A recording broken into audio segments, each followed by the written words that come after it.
Hi, Mr.Li. So I'll be going over Unit 6, Lesson 2, Level 1, 2, and 3 in this video. So let's start with Level 1.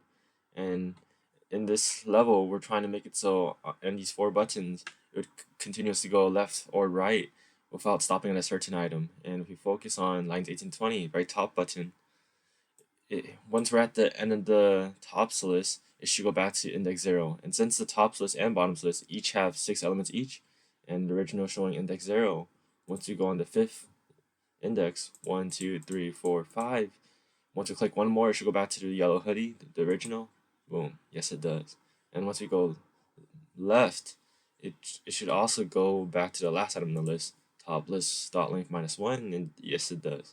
And we go through the bottom one again, it should be the same thing. So 1, 2, 3, 4, 5. It should go back to the blue shorts if we click one more time, because bottom's index equals 0 here. Boom. And if we go left, it should go to the last item on the list, back to the purple skirt. And now on to level 2. Level 2, it asks us to add more words to the noun list and adjective list. And here I just use the code append items as we were taught in the lesson he gave, and added 3 each. So 3 adjectives: great, tired, lazy, and Henry, Jacob, Mr.Li. And if we run the code, let's land on one of those new ones. Lazy Mr.Li, one of the new ones. So it shows that the code works. And on to level 3. Level 3, it asks us to change the pair maker into a sort of groups of 3 trio maker. So I adjusted the design here, trio instead of pairs, and I changed the default names because originally, given the list, variable people list, it said me, you, and another person. I changed it to Henry, Jacob, and Brian.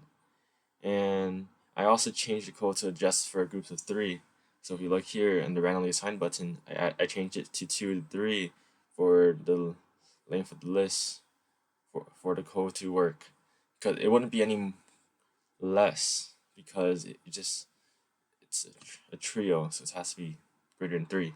And I also added a random index person for 3 and a random just temporary variables for a random person of 3.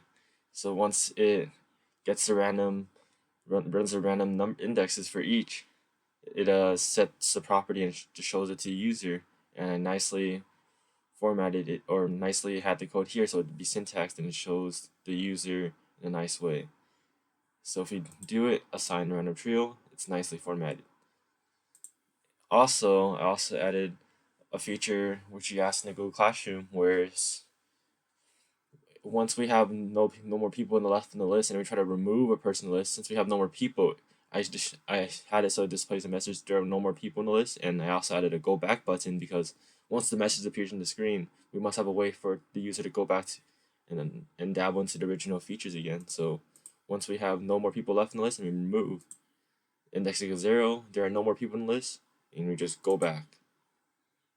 And yeah, thank you, Mr.Li.